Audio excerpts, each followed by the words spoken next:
Dans un parc canadien gelé, caché sous d'épaisses couches de glace, des scientifiques ont découvert un squelette bizarre qu'ils ont baptisé le dragon gelé. Le squelette se trouvait dans la glace depuis des millions d'années. Il a fallu des décennies aux experts pour déterminer l'espèce de cet étrange fossile. Il a été identifié comme un nouveau genre de ptérosaures. Ces derniers étaient d'énormes reptiles volants dont l'envergure des ailes dépassait les 5 mètres. Leur tête faisait 3,5 fois la taille de leur corps. Les ptérosaures vivaient il y a 76 millions d'années. Ils planaient alors au-dessus des dinosaures. Les scientifiques les ont décrits comme les animaux les plus grands, les plus méchants et les plus bizarres qui aient jamais volé. Le nouveau genre a été nommé Cryodracon boreas, ce qui se traduit par dragon gelé des vents du Nord. En 2013, un jeune alpiniste escaladait l'une des plus hautes montagnes d'Europe occidentale, le Mont Blanc. Il a remarqué une étrange boîte métallique qui dépassait de la neige. L'alpiniste a forcé la boîte et a découvert qu'elle était remplie de rubis, d'émeraudes et de saphirs précieux. L'alpiniste a immédiatement remis la boîte aux autorités. On a découvert que la boîte appartenait probablement à un passager de l'un des 2 vols en provenance d'Inde qui se sont écrasés sur la montagne il y a plus de 50 ans. La boîte a été évaluée à plus de 200 000 $ et les autorités sont toujours à la recherche de l'héritier de la petite boîte de trésor. En 2007, dans le nord-ouest de la Sibérie, un éleveur de rennes faisait une sortie avec ses fils lorsqu'il a remarqué quelque chose d'étrange dans la glace. L'homme a réalisé qu'il s'agissait d'un jeune mammouth congelé et a immédiatement contacté le musée local. Ce petit, baptisé Liuba, était la momie de mammouth la mieux conservée au monde au moment de sa découverte. Liuba était dans la glace depuis 41 800 ans et est âgé d'environ 30-35 jours. Du tronc à la queue, ce bébé mammouth mesure à peu près la même taille qu'un gros veau. Si tu souhaites le voir, Liuba voyage dans les musées du monde entier. Sur le continent gelé de l'Antarctique, recouvert de couches de glace et de neige, se trouve le mont Erebus, un volcan gelé. Celui-ci a été découvert au milieu d'une éruption en 1841 par des explorateurs en expédition dans l'Arctique. Il mesure plus de 3657 mètres de haut et est actif depuis 1,3 million d'années. Au centre du volcan se trouve un énorme cratère rempli de grands volumes de lave en fusion. Le volcan subit des explosions occasionnelles, ce qui signifie qu'il est classé dans la catégorie des éruptions continues. Cependant, il n'y a pas lieu de s'inquiéter de ces éruptions car elles sont généralement de faible ampleur. En 1991, 2 randonneurs traversaient les Alpes italiennes lorsqu'ils sont tombés sur un corps qu'ils ont supposé appartenir à un randonneur qui s'était perdu récemment. Le duo a redescendu la montagne pour rapporter leur malheureuse découverte. Une fois les restes récupérés, il est devenu évident que le corps n'était pas du tout récent. Les scientifiques ont déterminé que l'homme des glaces avait plus de 5000 ans et l'ont nommé Ötzi. La découverte ne ressemblait à rien de ce que les scientifiques avaient vu auparavant, car le corps était très bien conservé. Pendant des années, Ötzi a été étudié par des scientifiques qui ont découvert que nos ancêtres avaient beaucoup plus en commun avec nous que nous ne le pensions auparavant. Ötzi était couvert d'art corporel à base d'encre. Les recherches effectuées sur le contenu de son estomac ont révélé que son dernier repas était de la viande séchée, semblable au bacon que nous mangeons aujourd'hui. Ötzi a au moins 19 parents vivant aujourd'hui quelque part en Europe centrale. Des scientifiques étudiaient d'anciens terriers d'écureuils en Sibérie lorsqu'ils sont tombés sur quelque chose d'intéressant. L'un des écureuils avait caché de précieuses graines dans les profondeurs du sol. Les graines étaient enfermées dans la glace depuis 32 000 ans. Les graines étaient issues de la fleur Silene stenophila, qui avait disparu depuis longtemps. De manière incroyable, les scientifiques ont pu récupérer des tissus végétaux à l'intérieur des graines et faire pousser une culture entière de celles-ci. Ils ont depuis réintroduit cette fleur disparue dans des habitats naturels du monde entier. En 1930, une équipe de scientifiques norvégiens a navigué autour de l'océan Arctique pour mener des recherches sur les mers et les glaciers. Ils ont atteint White Island, une terre dangereuse et glacée sur laquelle aucun humain n'avait mis les pieds auparavant. C'est du moins ce qu'ils pensaient, car les scientifiques ont été choqués de découvrir le bout d'un petit bateau qui dépassait de la neige.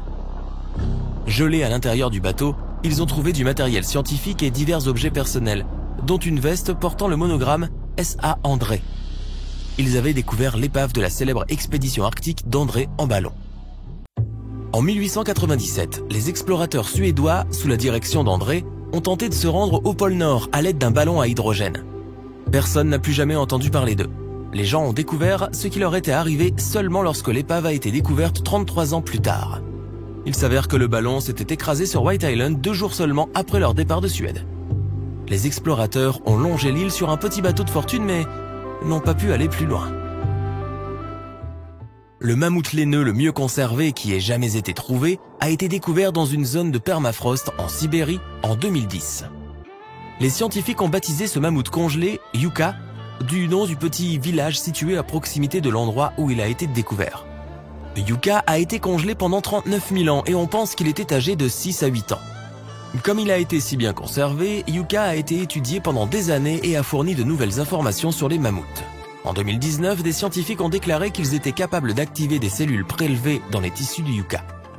Peut-être qu'un jour nous aurons des mammouths laineux qui parcourront la Terre. En regardant des photos et des vidéos de l'Antarctique, on a l'impression que le continent est glacé, couvert de neige et à plat, à l'exception de quelques petites collines. Les scientifiques le croyaient ça aussi. En étudiant les montagnes Gamburtseff au début des années 2000, ils ont été choqués de découvrir que les petites collines rocheuses étaient en fait le sommet d'une gigantesque formation montagneuse sous 1 km de neige. Grâce à une technologie radar, les chercheurs ont découvert que les montagnes mesuraient en réalité près de 3000 mètres de haut et s'étendaient sur 1250 km. C'est à peu près la même taille que les Alpes européennes, mais cachées sous des tonnes de glace et de neige.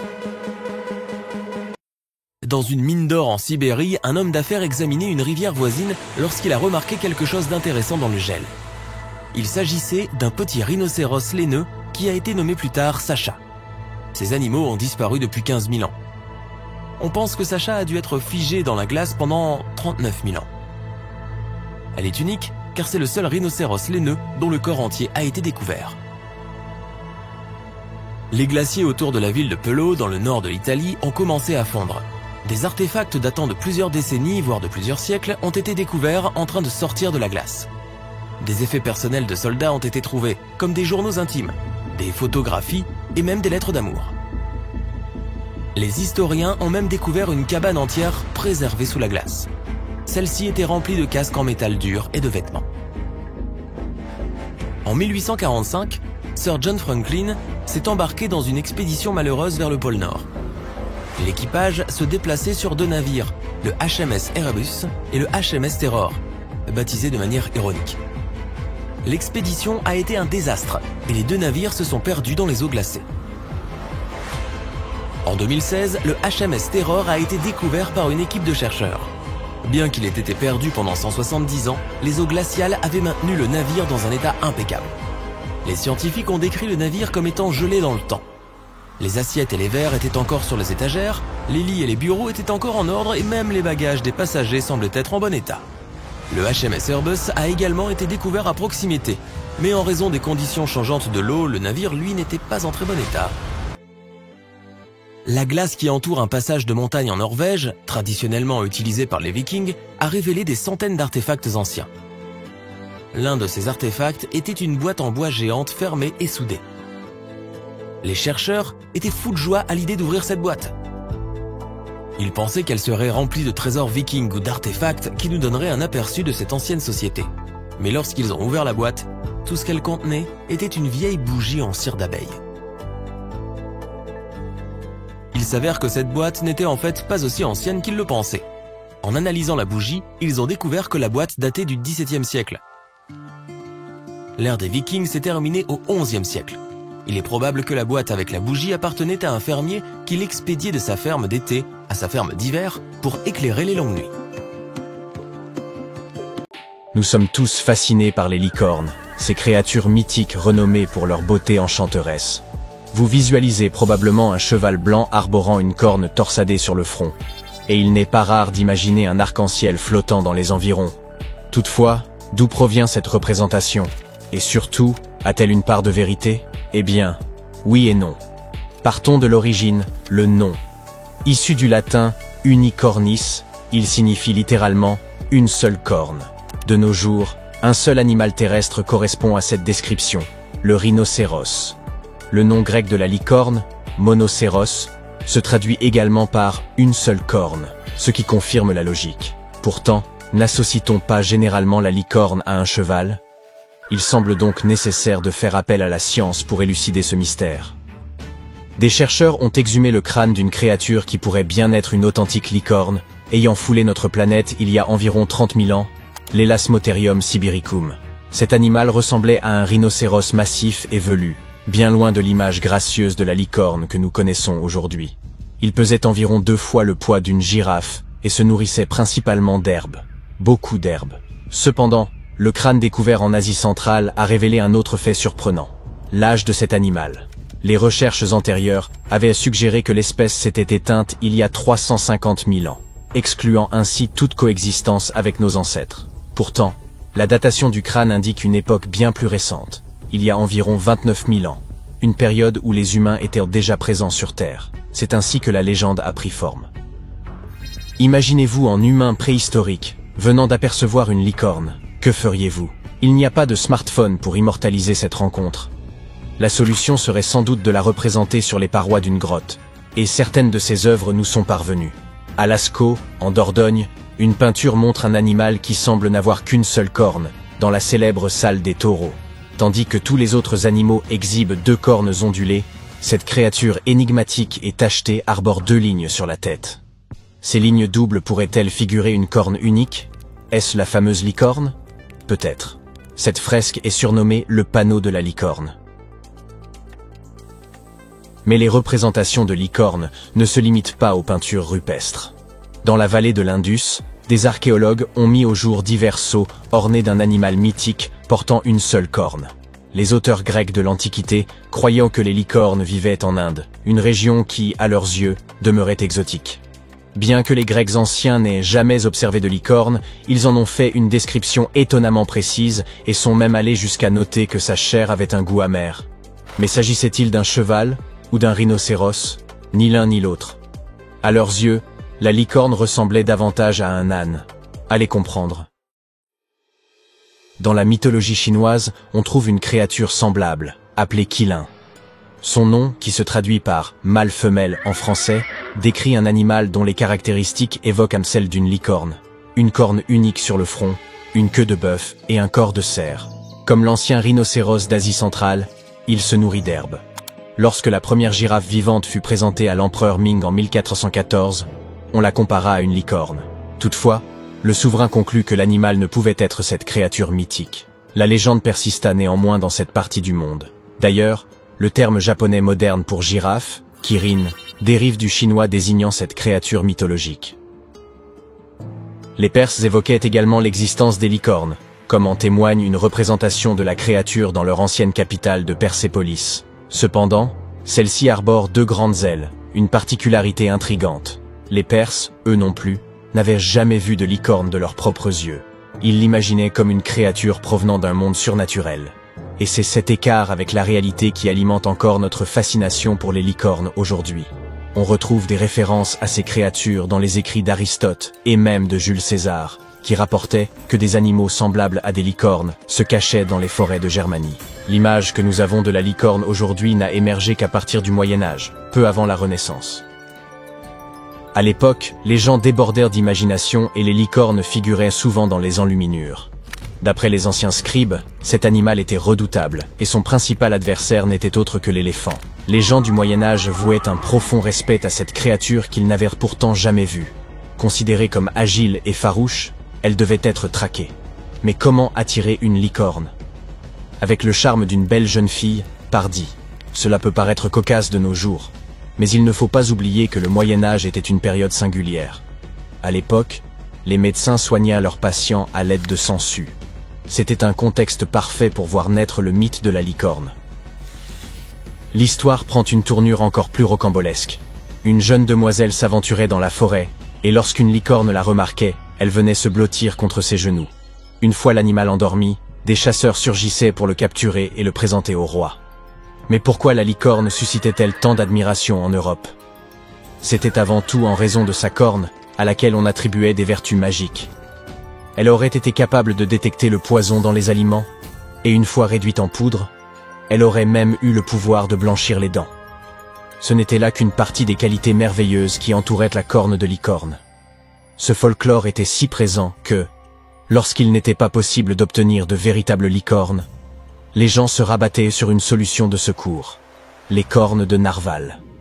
Ces cétacés possèdent une longue dent en forme de défense qui sort de leur bouche.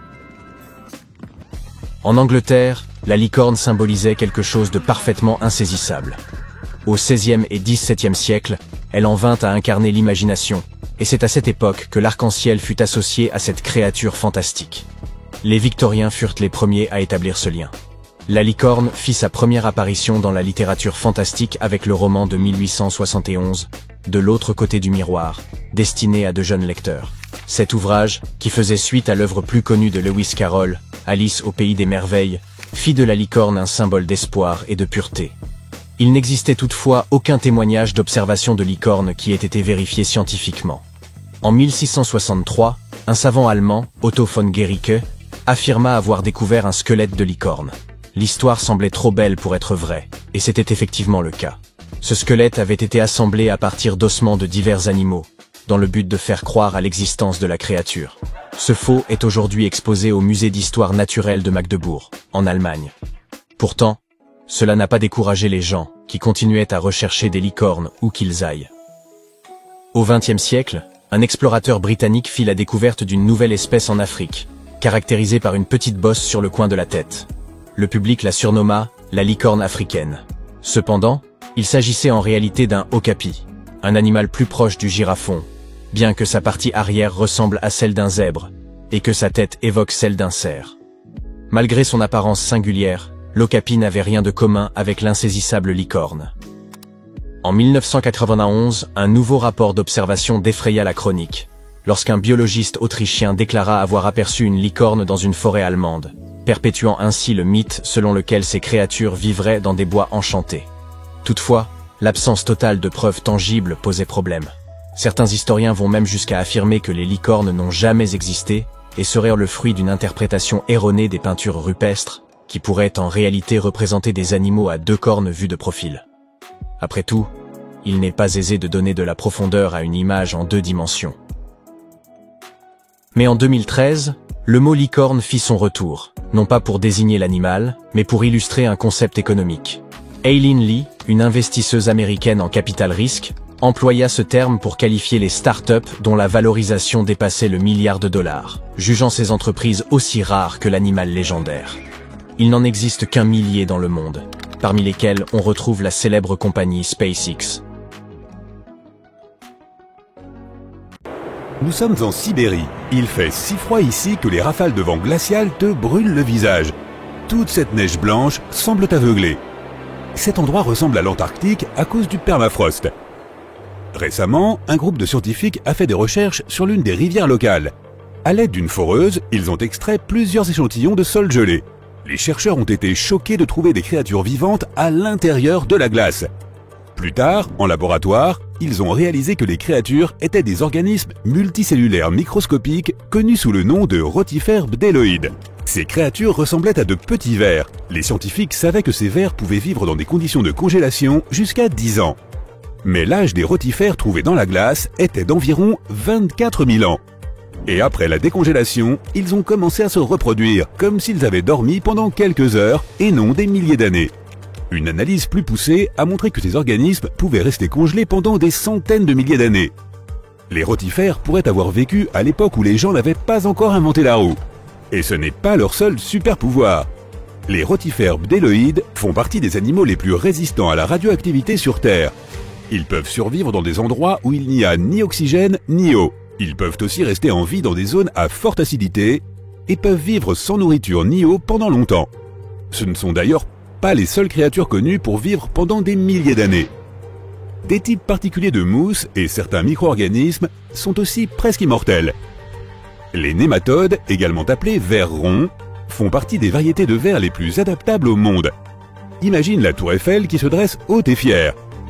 Et maintenant, faisons-la 10 fois plus haute et plaçons-la sous terre. C'est exactement à cette profondeur, à plusieurs milliers de mètres sous la surface, que les scientifiques ont découvert ces créatures. Il n'y a pas de lumière solaire et presque pas d'air à cet endroit. Et comme on est beaucoup plus proche du noyau de la Terre que de sa surface, la température y est plus élevée qu'au milieu du désert le plus chaud. Les millions de tonnes de terre qui se trouvent au-dessus créent une pression folle. Mais tout cela n'a pas empêché la vie de s'y développer. Lorsque les vers ronds manquent d'air ou de nourriture, ou lorsque la température devient trop élevée, ils rentrent dans un état unique de stase ou d'hibernation profonde. Dans ce mode, le métabolisme des vers ralentit et presque tous les processus de leur corps s'arrêtent. Les créatures peuvent dormir pendant très longtemps et ne se réveillent que lorsque l'environnement devient plus vivable. D'ailleurs, on n'a pas besoin d'aller si profondément sous terre pour trouver ces créatures. On trouve des nématodes partout dans le monde. Ils peuvent vivre dans des sources chaudes, des déserts, en haute montagne, parmi les glaces dures de l'Antarctique ou à l'intérieur des animaux et des humains. Nos prochaines créatures invulnérables sont les tardigrades, également connus sous le nom d'oursons d'eau. Ce sont des invertébrés microscopiques à 8 pattes, étroitement liés aux arthropodes. Il est impossible de les voir à l'œil nu. Mais un microscope conventionnel te permettra de voir les tardigrades en détail. Ils ressemblent effectivement à de minuscules oursons. On les appelle oursons d'eau car ils ont besoin d'une fine couche d'eau autour de leur corps en permanence. Elle est nécessaire pour éviter la déshydratation. Les tardigrades ont été trouvés dans toutes sortes d'environnements, des profondeurs de l'océan aux dunes de sable. Ils sont incroyablement robustes grâce à la structure unique de leur organisme. Certes, ils ont l'air mous, mais leur corps est recouvert d'une cuticule résistante. Ce revêtement ressemble aux exosquelettes des sauterelles, des mantes et de nombreux autres insectes. Les oursons d'eau se débarrassent de leur ancienne couche de cuticule lorsqu'ils ont besoin de grandir. Chacune de leurs 8 pattes possède 4 à 6 griffes, ce qui les aide à s'agripper à n'importe quelle surface. Les oursons peuvent survivre à une température presque 3 fois plus froide que celle de la glace de l'Antarctique. La chaleur ne leur fait pas peur non plus. Il a été prouvé qu'ils pouvaient survivre à une température d'ébullition de l'eau. De plus, les oursons d'eau n'ont pas peur des radiations ni des hautes pressions. Dans les profondeurs de l'océan, la pression peut détruire les alliages des métaux les plus solides. Mais ces créatures peuvent résister à des pressions 6 fois supérieures. Et le plus impressionnant, c'est qu'ils peuvent vivre dans le vide de l'espace. Notre planète possède un champ magnétique. C'est un bouclier qui nous protège des radiations solaires. Les tardigrades n'ont pas besoin de cette protection. Ils peuvent aller en orbite proche de la Terre et revenir indemnes. Tout cela grâce à une protéine qui protège leur ADN des rayonnements ionisants. Comme d'autres organismes immortels, les oursons d'eau peuvent tomber dans un état de cryptobiose. Les tardigrades rentrent leur tête et leurs jambes à l'intérieur de leur corps et s'endorment.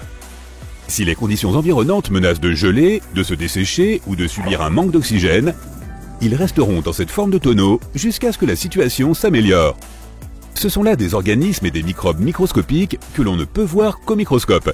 Mais que penses-tu de quelque chose de plus grand? Voici les Opheridae. Ils vivent dans le sud-ouest des États-Unis et au Mexique. Ces coléoptères ne peuvent pas survivre à des températures élevées, vivre sans oxygène ou dans des conditions de rayonnement accrues. Mais leurs carapaces sont si résistantes qu'elles ne peuvent être entamées qu'avec une perceuse ou un marteau. Leurs exosquelettes durables sont faits d'une substance spéciale, la chitine. On la trouve aussi dans la carapace des crabes et des crevettes. Et encore, la chitine des Opheridae est si durable qu'elle leur permet de résister à l'impact d'une voiture roulant à grande vitesse. En cas de danger, ils peuvent cacher leurs moustaches et leurs solides pattes dans des renfoncements spéciaux de la coquille. Les autres animaux ne peuvent pas mordre à travers la carapace, si bien qu'ils recrachent le coléoptère et partent chercher leur déjeuner ailleurs. Dès que le danger disparaît, la bestiole étire à nouveau ses pattes et vaque à ses occupations. La carapace sauve aussi les coléoptères de la déshydratation, ce qui est très utile dans les régions arides du Mexique et du sud-ouest des États-Unis. À l'intérieur de leur exosquelette, ils peuvent stocker de l'humidité. En d'autres termes, ces insectes peuvent absorber de l'eau dès qu'ils en trouvent et transporter ce liquide à l'intérieur d'eux-mêmes. Nos prochaines créatures sont incroyablement fragiles, mais elles savent comment survivre dans des endroits où presque aucun autre animal ne peut vivre. Rendons-nous dans le sud-est de la Roumanie, près de la mer Noire. Ici, sur une large plaine désolée, tu pourras remarquer la présence d'une fosse. C'est une mine qui s'enfonce profondément dans le sol. L'air à la surface de notre planète contient généralement environ 20% d'oxygène.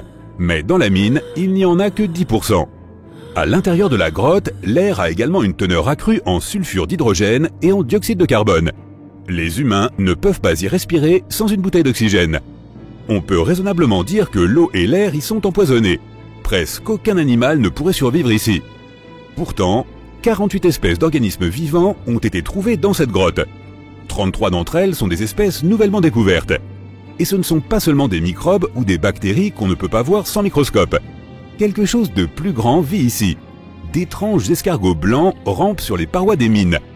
Des crevettes transparentes et un tas de sangsues d'un genre inconnu nagent dans l'eau. Des mille-pattes blancs avec d'énormes moustaches et des araignées blanches effrayantes courent sur le sol.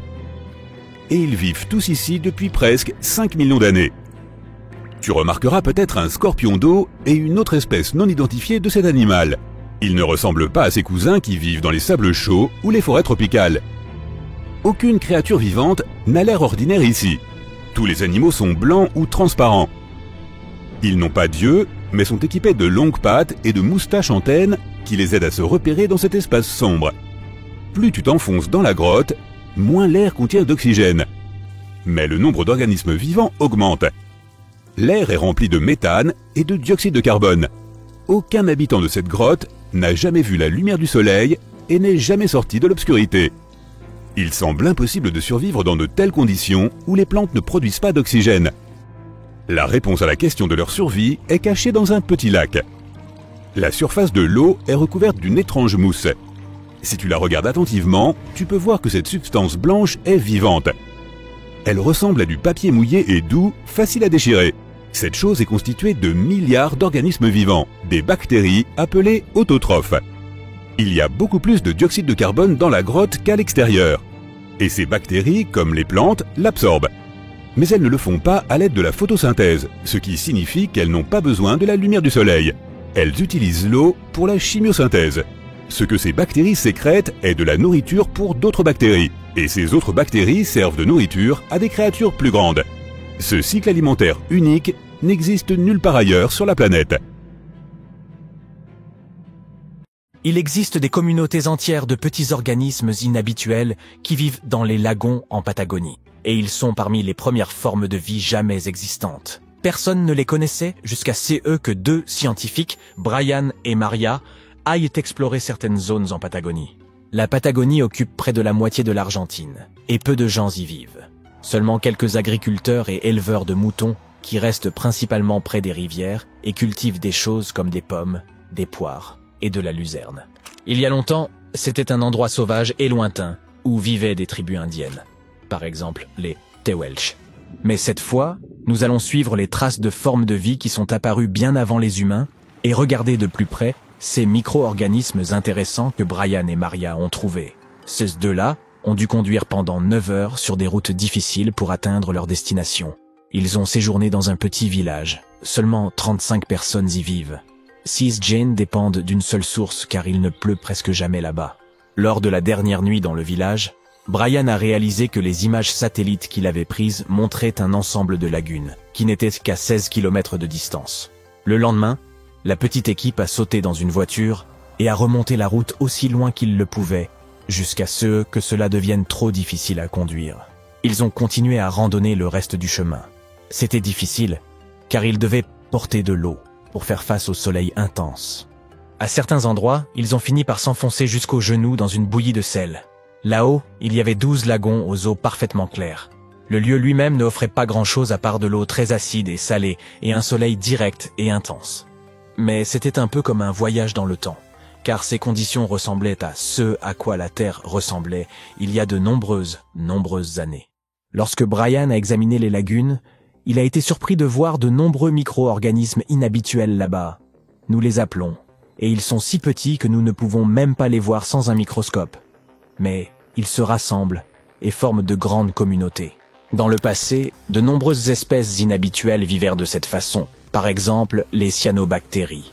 Elles étaient importantes à leur époque parce qu'elles produisaient de l'oxygène. La Terre, à ses débuts, n'avait pas beaucoup de ce gaz dans son atmosphère. Les premières stromatolites pourraient avoir été formées par différents types de bactéries qui ne produisirent pas nécessairement d'oxygène, mais vivèrent simplement leur vie paisible là-bas. Elles formèrent des couches, s'empilant les unes sur les autres, afin qu'au moins certaines d'entre elles puissent recevoir un peu de lumière solaire. Elles utilisaient du sable et des liquides collants pour rester proches les unes des autres. Brian était également incroyablement surpris car c'était dans la tête les plus grands stromatolites vivants qu'il ait jamais vus. Les stromatolites vivants poussent généralement jusqu'à plus de 1 mètre de haut. Mais ceux qui venaient d'être découverts étaient de 5 mètres de large et quelques pieds de haut, ce qui est gigantesque comparé à ceux vivant dans d'autres endroits. Et les fossiles étaient encore plus grands. Il y a longtemps, ils pouvaient devenir plus grands qu'aujourd'hui parce qu'il n'y avait pas beaucoup d'autres espèces qui pouvaient les manger ou leur nuire. De plus, il y a beaucoup d'autres organismes aujourd'hui qui peuvent se développer plus rapidement et de manière plus massive qu'eux et prendre leur place.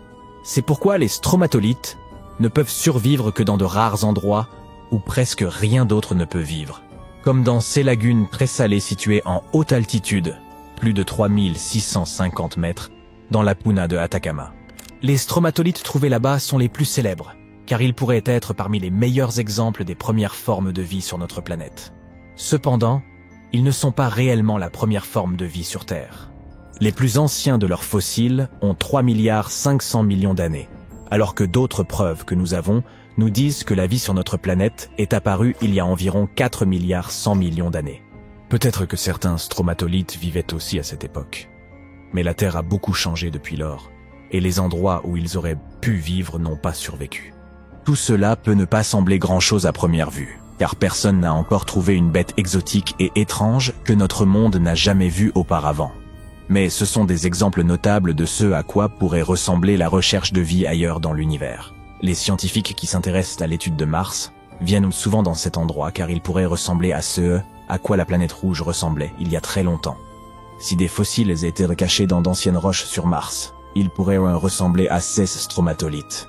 Un autre pays lointain a révélé certains de ses secrets. C'est l'Antarctique avec un ancien monde perdu trouvé sous sa glace. L'Antarctique n'a pas toujours été cette terre isolée et glaciale de neige et de glace. Autrefois, elle faisait partie du supercontinent Gondwana, avec ce qui est maintenant l'Amérique du Sud, l'Afrique, l'Australie, la péninsule arabique et le sous-continent indien. Mais à un certain moment, elle s'est séparée et a commencé à construire une vie à part. Elle s'est formée lorsque d'autres masses terrestres ont commencé à se déplacer, ce qui a formé sa côte.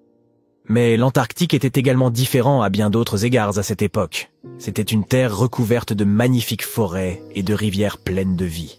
Les scientifiques ont utilisé des radars et des satellites pour explorer un monde mystérieux caché sous la glace là-bas. Cette ancienne terre, qui est proche de l'océan Indien, est aussi grande que l'État américain du Maryland ou la Belgique. Elle a plus de 14 millions d'années. Certaines études disent que cette zone s'est formée il y a plus de 34 millions d'années, bien avant que l'Antarctique ne tombe dans son grand gel. Au début, les températures y étaient plus élevées.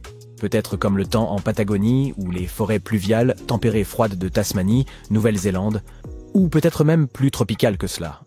Mais alors que le climat devenait plus frais, de petits glaciers ont commencé à se former sur les collines près des rivières.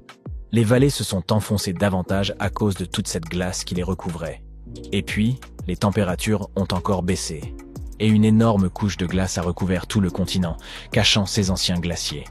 Des rivières ont façonné ce monde perdu il y a longtemps, bien avant qu'il ne finisse par être recouvert de glace presque 3,2 km d'épaisseur à certains endroits.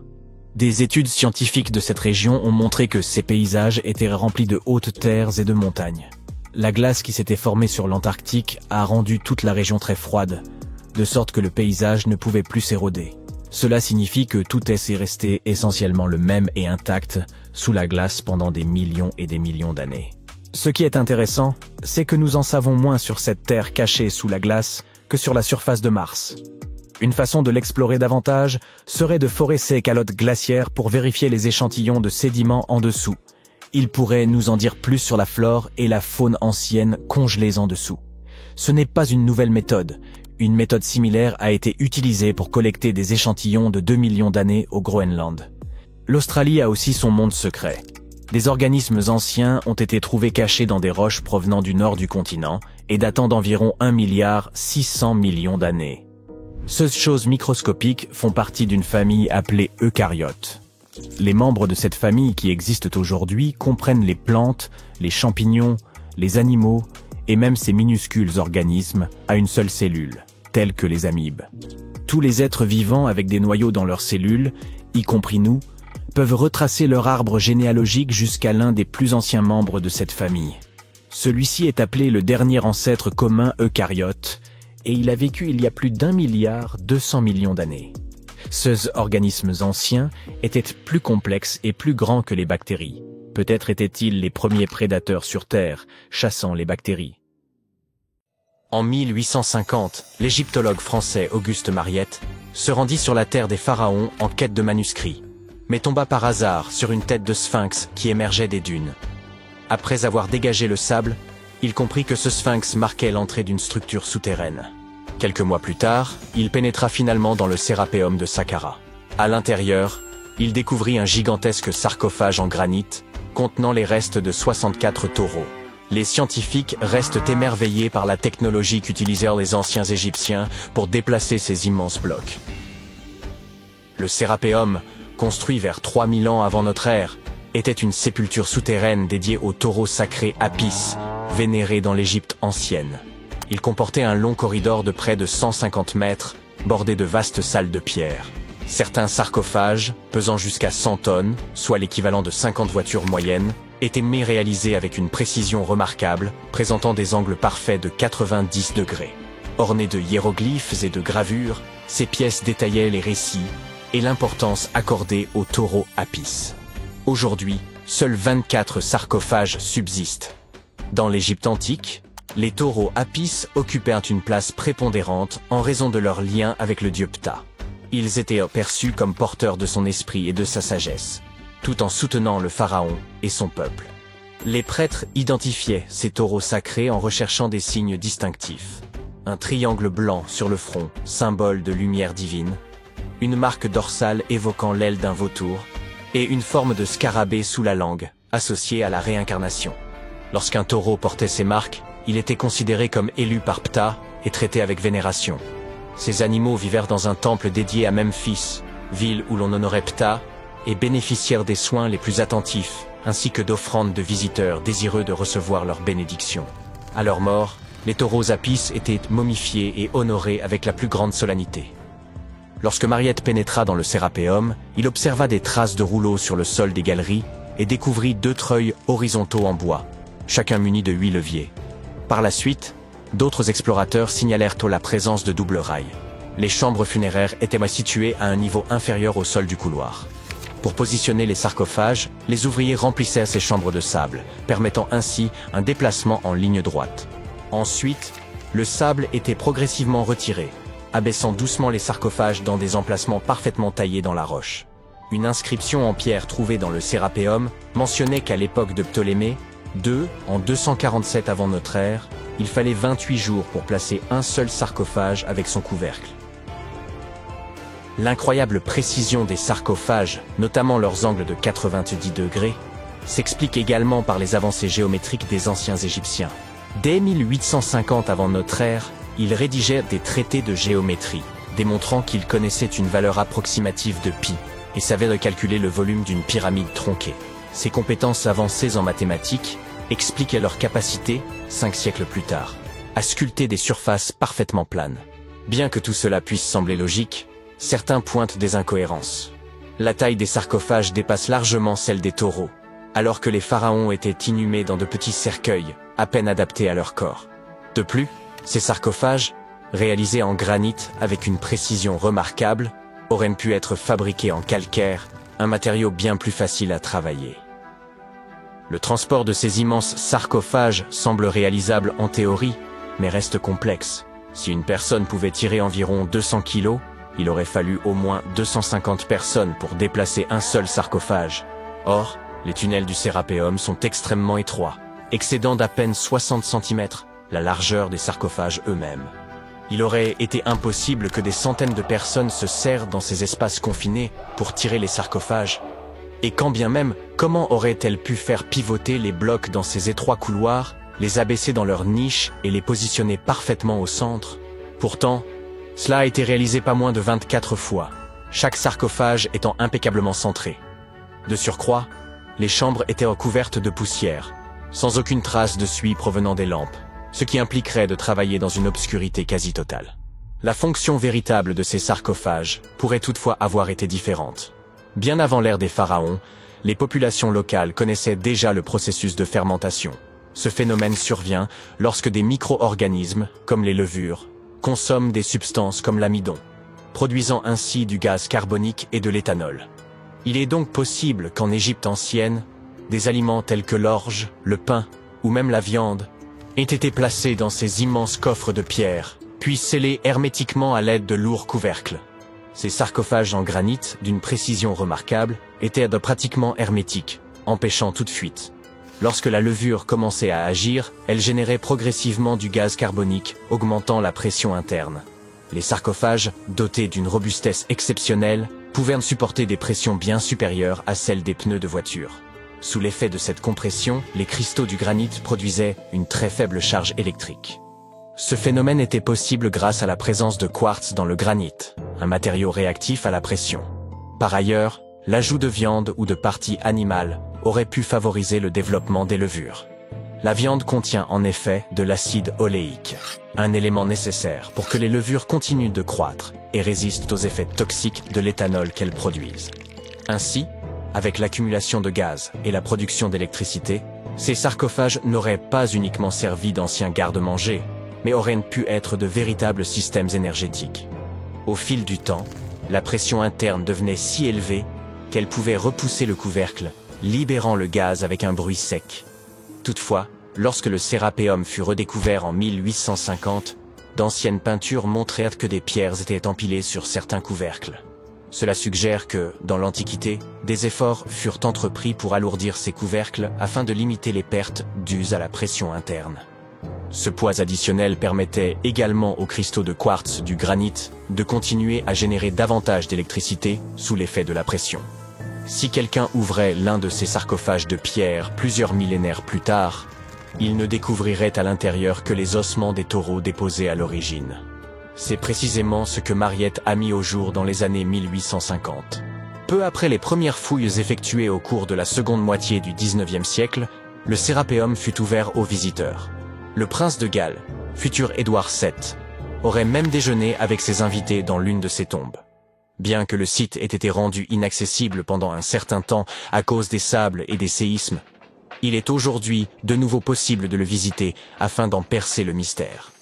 Grâce aux technologies modernes, nous pourrions bientôt résoudre de nombreuses autres énigmes historiques. Une équipe de scientifiques du musée Field d'histoire naturelle de Chicago a récemment utilisé un scanner spécifique pour analyser des momies égyptiennes sans les déballer. Les chercheurs ont soigneusement transporté 26 momies sur des chariots adaptés jusqu'au parking où se trouvait le scanner. Celui-ci a pris des milliers de clichés radiographiques détaillés de chaque momie et de leur cercueil. En regroupant toutes ces images, ils ont pu créer des modèles 3D révélant l'intérieur des momies, y compris les squelettes et certains artefacts. Ces images devraient permettre aux archéologues de mieux comprendre les pratiques funéraires égyptiennes, remontant à plus de 3000 ans. Bien que la phase de numérisation ait été réalisée en seulement 4 jours, l'analyse complète des données pourrait prendre jusqu'à 3 ans. Les chercheurs ont néanmoins déjà pu découvrir quelques détails personnels sur certaines momies. L'une des figures momifiées les plus célèbres du musée est Shennet Aa, une aristocrate ayant vécu dans l'Égypte ancienne il y a environ 3000 ans. Elle serait décédée à la fin de sa trentaine ou au début de sa quarantaine. Les embaumeurs avaient inséré du rembourrage dans son cou pour éviter qu'il ne s'affaisse, garantissant ainsi que son corps demeure intact à travers les âges. Ils avaient également placé des yeux artificiels dans ses orbites afin qu'elle conserve une apparence complète dans l'au-delà. Elle avait été enveloppée dans un lin de raffiné et placée dans un cercueil richement décoré. Les scans ont révélé que ce dernier comportait une fente à l'arrière, utilisée par les embaumeurs pour ajuster le corps, ainsi que des détails artistiques, tels que des marques indiquant la position de ses genoux. Son enterrement semblait comparable, en termes de sophistication, à la conception d'une voiture haut de gamme. Il existe quelque chose de profondément étrange qui se manifeste en 12 points, répartis sur la planète. Ces lieux, connus sous le nom de villes vortex, sont des zones inquiétantes situées sur le tropique du Cancer, le tropique du Capricorne, ainsi qu'aux pôles, nord et sud, où semblent opérer des forces mystérieuses. Vous avez sans doute entendu parler du plus célèbre d'entre eux, le triangle des Bermudes. On estime que plus de 50 navires et une vingtaine d'avions s'y sont mystérieusement volatilisés. Située entre la Floride, les Bermudes et Porto Rico, cette zone intrigue depuis des décennies. Toutefois, peu de gens savent que le triangle des Bermudes fait partie d'un groupe de 12 zones similaires, dont certaines s'avèrent encore plus effrayantes. Prenons d'abord l'exemple de Mohenjo-Daro, une ville florissante de l'Antiquité située dans l'actuel Pakistan. Édifiée vers 2500 ans avant notre ère, cette cité urbaine accueillait environ 40 000 habitants. Pourtant, pour une raison inconnue, elle a été désertée autour de 1700 ans avant notre ère. Dans les années 40, un archéologue a mis au jour 39 squelettes humains sur le site, ce qui a renforcé l'hypothèse d'une invasion aux mains d'une autre civilisation. Cependant, aucune preuve concluante ne permet de confirmer ce scénario. Face à l'incapacité de l'archéologie à expliquer cette destruction et ces disparitions soudaines, diverses théories extravagantes ont vu le jour, parmi lesquelles l'idée d'une ancienne civilisation extraterrestre et d'un vent malveillant ayant balayé la cité. Un autre mystère similaire entoure le Grand Zimbabwe, une ville bâtie au XIe siècle. À son apogée, elle abritait jusqu'à 18 000 personnes.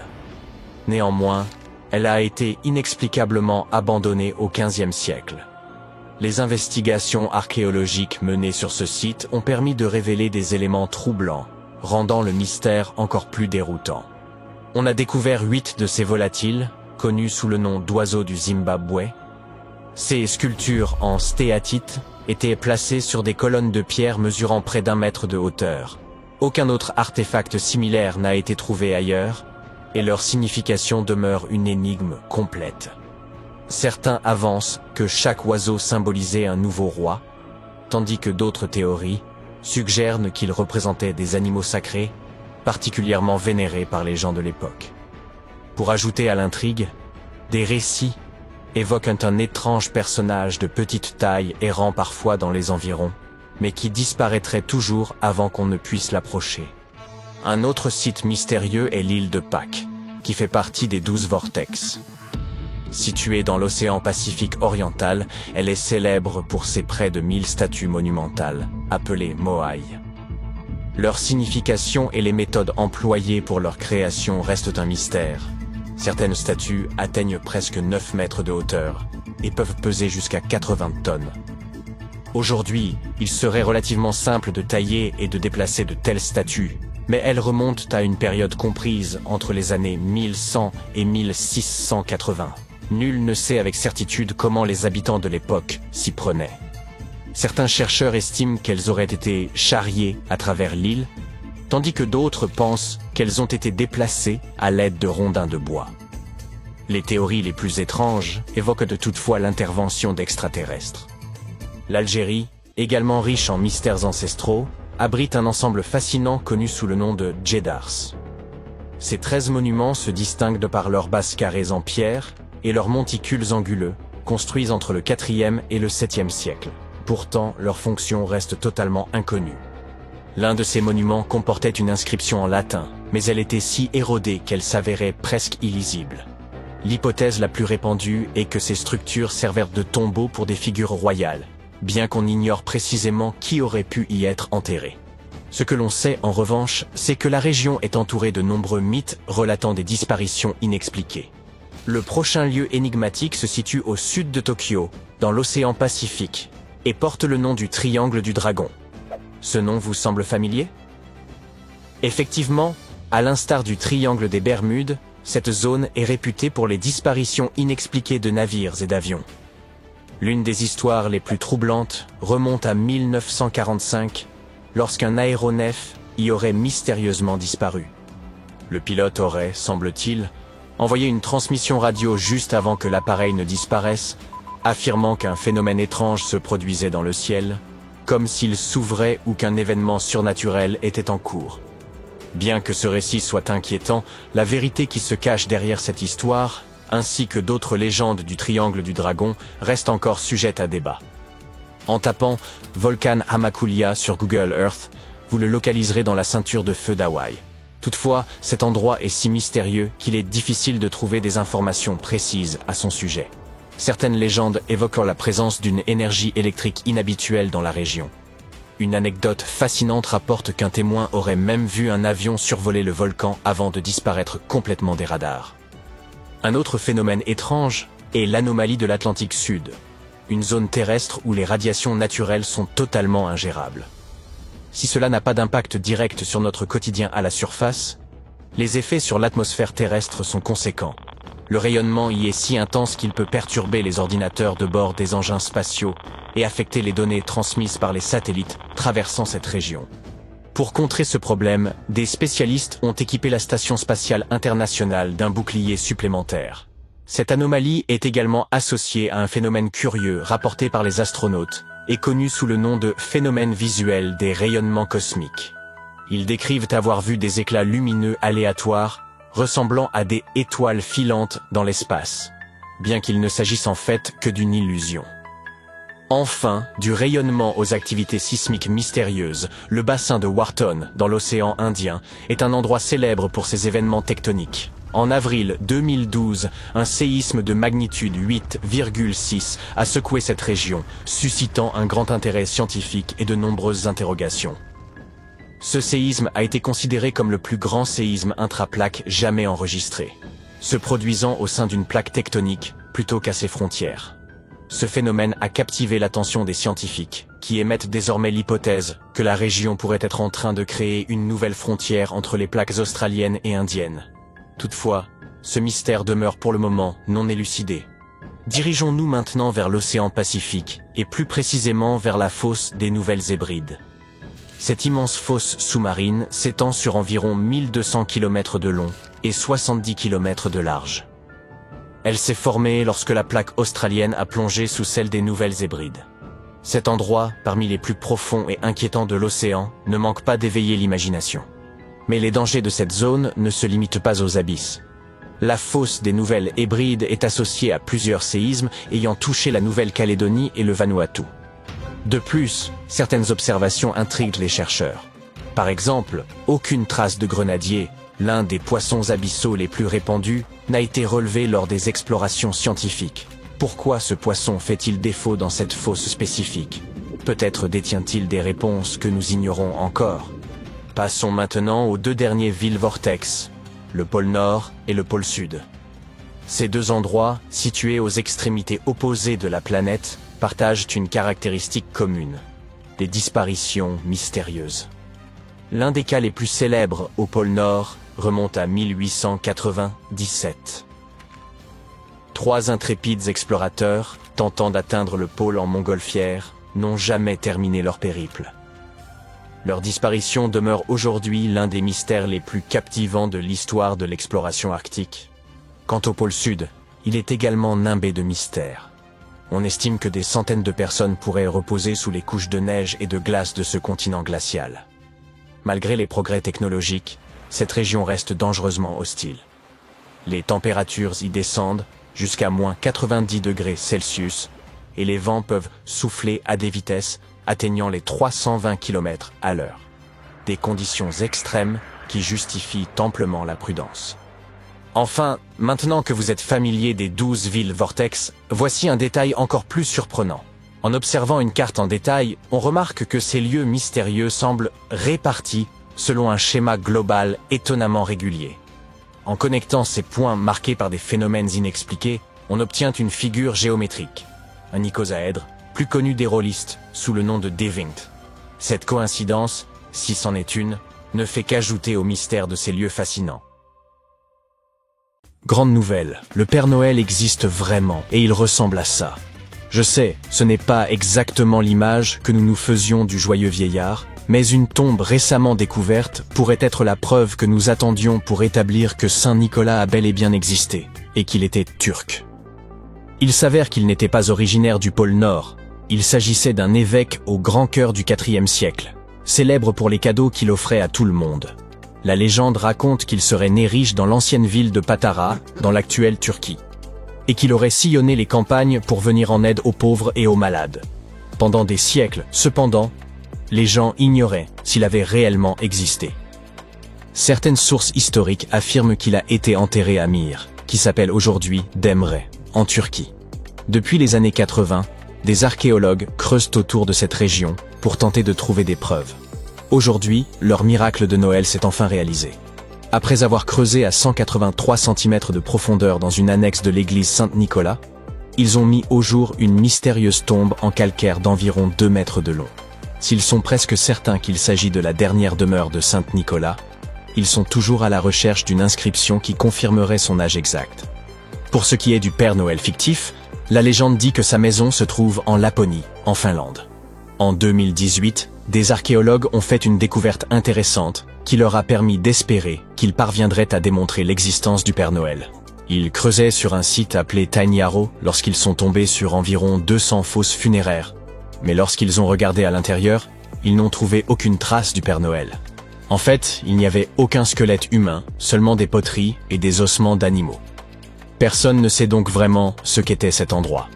C'est tout le contraire de ce qui s'est passé avec une équipe d'archéologues qui travaillait dans l'ancienne cité de Petra, en Jordanie. Depuis 2003, des rumeurs circulent sur l'existence de chambres cachées sous le célèbre monument qu'on appelle Al-Khazneh et que certains nomment le trésor. 21 ans plus tard, des chercheurs se sont enfin décidés à creuser et ont mis au jour une tombe intacte. À l'intérieur, ils ont trouvé au moins 12 squelettes humains et des objets dont l'âge est estimé à plus de 2000 ans. Des centaines de milliers de touristes se rendent à Al-Khazneh chaque année. La plupart d'entre eux s'y rendent probablement pour voir le site du Saint Graal dans le film Indiana Jones et la dernière croisade. Mais vous savez ce qu'il y a de plus curieux ? L'un des squelettes de la tombe tenait un calice en céramique qui ressemble énormément au Saint Graal. Vous vous souvenez probablement de l'incendie dévastateur qui a causé d'énormes dégâts à Notre-Dame de Paris en 2019. L'édifice, construit entre le XIIe et le XIIIe siècle, a dû être restructuré à cause de cet incendie. Mais les archéologues ont vu là une occasion en or de fouiller le site et de découvrir ses secrets cachés. L'équipe n'a été autorisée à creuser qu'à 40 cm sous la surface. Mais cela a suffi. Dès qu'ils ont retiré les dalles du sol et dégagé une fine couche de terre, ils ont repéré le sommet d'un cercueil en plomb. Ils ont ensuite découvert des sculptures de calcaire, dont des têtes et des torses grandeur nature. Au total, ils ont mis au jour plus d'1 millier de fragments d'œuvres d'art diverses. Des statues antiques ont été trouvées dans les endroits les plus inattendus, y compris dans un égout. En juillet 2024, des archéologues bulgares examinaient un égout romain dans la cité antique d'Hérakléa Sintika lorsqu'ils ont trouvé une statue en marbre d'Hermès, le messager des dieux grecs, mesurant près de 2 mètres de haut. Cette ville a été complètement dévastée et abandonnée après 2 tremblements de terre, l'un en l'an 388 et l'autre en l'an 425. Mais pour une raison ou pour une autre, ces tremblements de terre n'ont pas détruit cette statue. En fait, sa tête a été retrouvée en excellent état. La découverte d'œuvres d'art anciennes est certes fascinante, mais imaginez que vous tombiez sur une ville entière cachée dans la forêt amazonienne. À l'aide de lasers de haute technologie, des chercheurs ont découvert le site d'une civilisation perdue, comprenant des milliers de structures et tout un réseau de routes, de canaux et de maisons, le tout enfoui sous la jungle la plus dense. Cette cité a été construite il y a environ 2500 ans, dans une zone située à l'ombre d'un volcan. Il est d'ailleurs possible que ce dernier soit entré en éruption et ait détruit cette civilisation à une époque encore indéterminée. Il est difficile de dire exactement combien de personnes vivaient là, mais les experts estiment qu'elles y sont restées près d'1 millier d'années. Cette découverte prouve qu'il y avait d'immenses cités très organisées en plein milieu de l'Amazonie. Un événement similaire s'est produit à Campeche, dans le sud du Mexique. Un archéologue effectuait des recherches sur Internet lorsqu'il a accidentellement découvert une cité maya. Ce site, aujourd'hui appelé Valeriana, était immense, de la taille d'Édimbourg, la capitale de l'Écosse. Elle comptait quelques pyramides, des terrains de sport, des amphithéâtres et des chemins reliant les différents quartiers. Grâce aux images satellites, les archéologues ont mis au jour toute une civilisation inconnue de l'âge du bronze. C'est en consultant des images aériennes qu'ils ont découvert une centaine d'établissements préhistoriques dans la plaine pannonienne, une région qui comprend une partie de l'actuelle Serbie et de la Hongrie. Les gens qui vivaient là sont aujourd'hui connus sous le nom de groupe du site de Tissa, et il semble qu'ils formaient une société assez bien organisée, habile à cultiver des aliments, à chasser et à pêcher. Google Earth a aidé une équipe à découvrir un mystérieux ensemble de 400 portes anciennes en Arabie Saoudite. Ces portes, disséminées dans le désert, auraient été construites il y a plusieurs milliers d'années. Elles sont faites de pierre et disposées en des configurations bizarres qui ont laissé les archéologues perplexes. Elles n'ont pas l'air d'avoir eu une fonction funéraire, ni d'avoir été érigées pour abriter des personnes. Nous n'avons donc toujours aucune idée de ce dont il s'agit. La technologie est en train de bouleverser l'archéologie.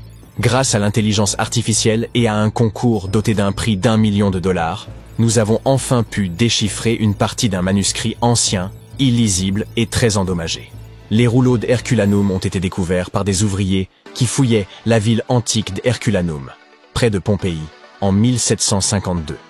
Mais leur état était tel que, pendant des années, on les a considérés comme indéchiffrables.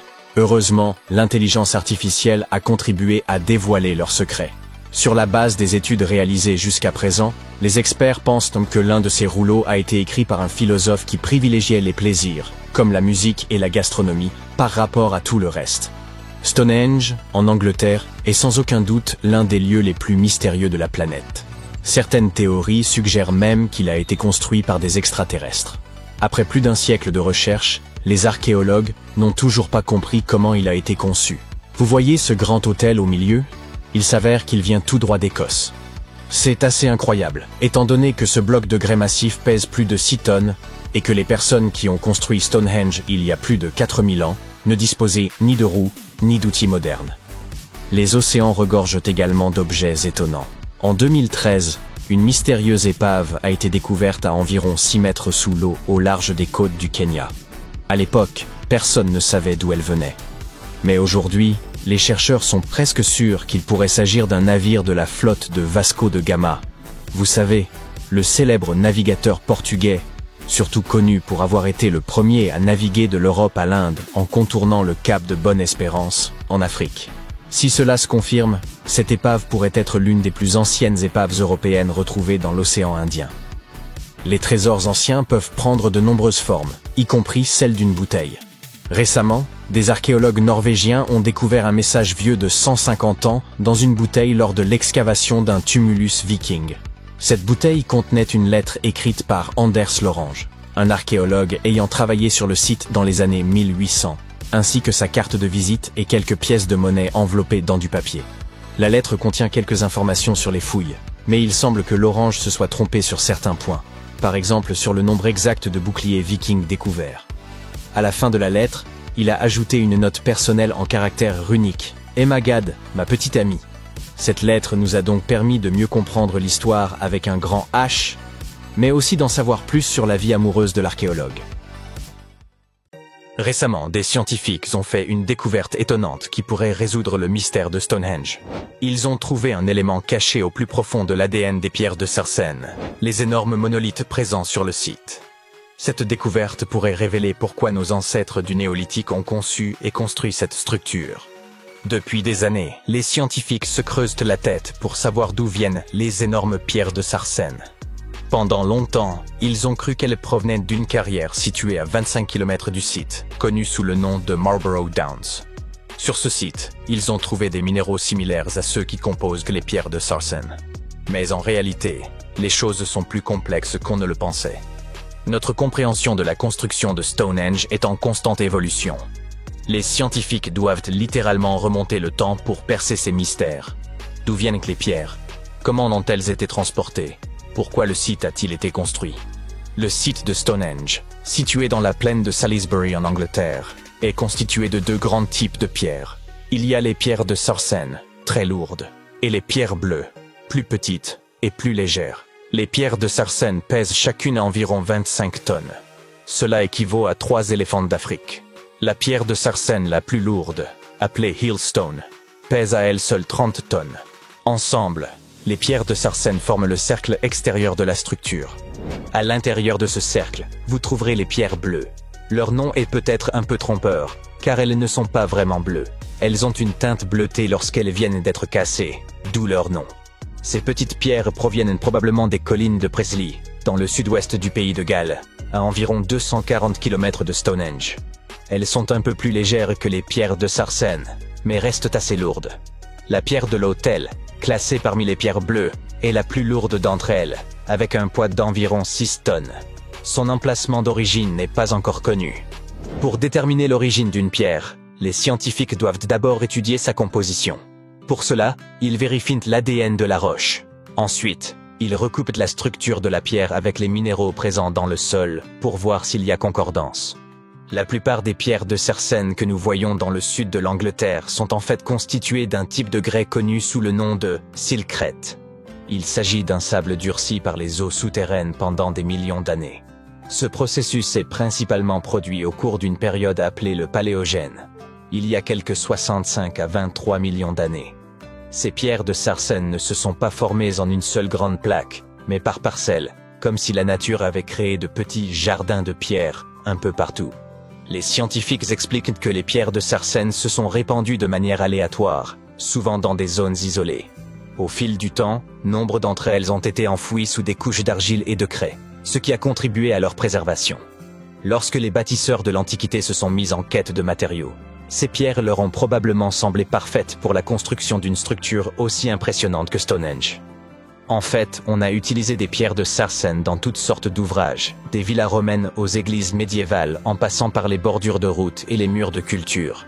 On pourrait dire que ces pierres étaient le matériau de prédilection des bâtisseurs de l'Antiquité et qu'elles ont continué à être populaires même à l'époque moderne.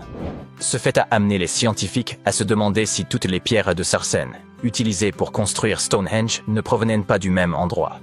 Ils ont identifié des sites dans tout le Royaume-Uni, dans des régions telles que l'Oxfordshire et le Kent. Après des centaines d'années d'études, les géologues disposent enfin du type de technologie appropriée pour déterminer l'origine des pierres. J'aimerais pouvoir vous dire qu'il s'agit d'un lieu tenu secret, très éloigné du site. Mais il s'est avéré que les pierres de sarsen proviennent en réalité de Westwoods, une forêt située tout près de Stonehenge. Un nouveau facteur est entré en jeu lorsque des fouilles ont mis au jour des trous de pierre, indiquant qu'au moins 6 piliers de pierre bleue avaient été retirés dans les collines de Preseli, sur le site de Waunmain, au cours de la préhistoire. Il y avait là un cercle de pierre, et l'on pense que certaines des roches de Stonehenge ont été récupérées dans ce cercle plus ancien. Si cela est vrai, il se pourrait que Stonehenge fasse partie d'un ensemble beaucoup plus vaste de sites anciens. Si c'est bien le cas, Stonehenge ne serait que la cerise sur le gâteau d'un projet de plus grande envergure. Un peu comme la pièce maîtresse d'un paysage de monuments, de monticules, de cercles de pierre et d'autres choses très impressionnantes. C'est la raison pour laquelle les scientifiques veulent absolument savoir d'où viennent les pierres. Cela pourrait permettre de comprendre pourquoi et comment Stonehenge a été construit. Stonehenge n'est pas apparu du jour au lendemain. Il a été construit en plusieurs étapes sur des centaines d'années. Il ne s'agissait probablement pas de l'œuvre d'une seule personne, mais d'un grand projet communautaire qui a évolué au fil du temps. Chaque génération de bâtisseurs a apporté ses propres idées, créant une structure qui allait durer des siècles. La première étape remonte à environ 3100 ans avant notre ère.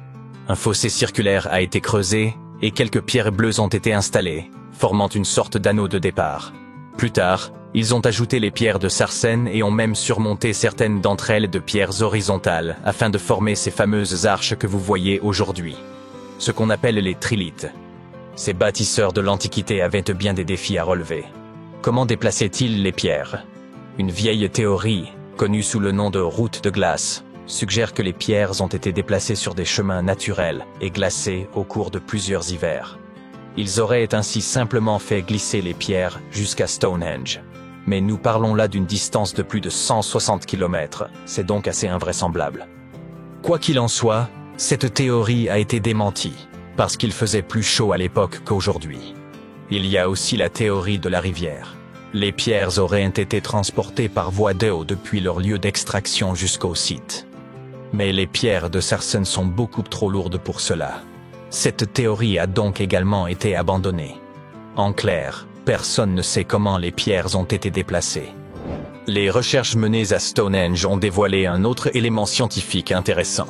Un récent examen au laser des pierres a révélé les différentes méthodes de travail utilisées et montré que certaines parties du monument étaient plus soigneusement ouvragées que d'autres. En particulier, le côté nord-est et les faces internes des trilithes centraux ont été minutieusement taillés. Pour information, un trilithe est une structure composée de 3 pierres. 2 énormes monolithes sont surmontés d'un troisième qui les relie entre eux. En grec, ce mot signifie simplement « qui a 3 pierres ». Quoi qu'il en soit, la grande question, et la raison pour laquelle Stonehenge est si célèbre, est de savoir pourquoi il a été construit en premier lieu. Les théories vont bon train, et certaines semblent tout droit sorties d'une série de science-fiction.